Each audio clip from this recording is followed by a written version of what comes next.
ايوه يا حبيب قلبي، والله ما في فلوس، دي العيشه بقت طيب، حتى مش عارف اغير السيرتين. يا بابا انا عايز تليفون جديد بدل التليفون القديم بتاعي، وعايز ساعه الكترونيه عشان اتفشخر بقى مع اصحابي، وهات لي لابتوب. كل ده واللابتوب انت هتعمل بيها؟ يا عم هشتغل عليه جرافيك وديزاين. جرافيك وديزاين؟ جرافيك وديزاين ده لا، ده شغل الكترونيات يابا، انت مش هتفهمه. يابا انا عايز سماعه ايربودز بدل السماعه اللي كل يومين بغيرها، ولا فرده شغاله وفرده لا. كل دي طلبات اجيب لكم منين؟ اتصرف يا بابا، انت مش ابونيه. اتصرف انت مش ابونا، يبقى كده مفيش غير حل واحد.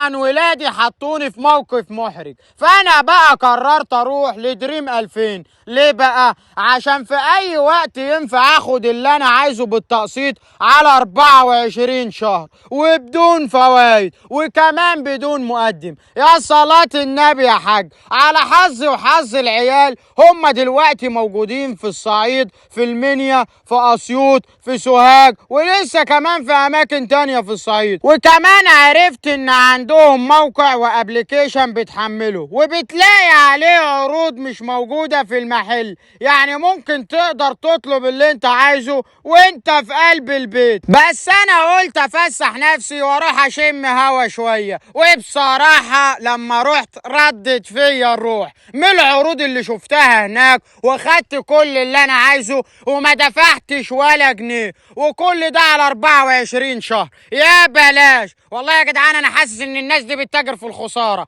ربنا يكرمكم يا رب. جد تعالى من هنا يخرب بيتك. تعال انا جاي اهو، اصبر عشان اخواتك بيرن. الو، ايوه انا جيت دريم 2000 اهو، جبت لكم كل اللي انتوا عايزينه. قول لهم ان انت جبت لي بلاي ستيشن. ده الشغل هنا حاجه عال العال. قول لهم ان انت جبت. خلاص عشان ما يشبطوش فيه. طب يلا انا جاي، يلا مش هلعب حد معاك. خلاص يلا، مع السلامه.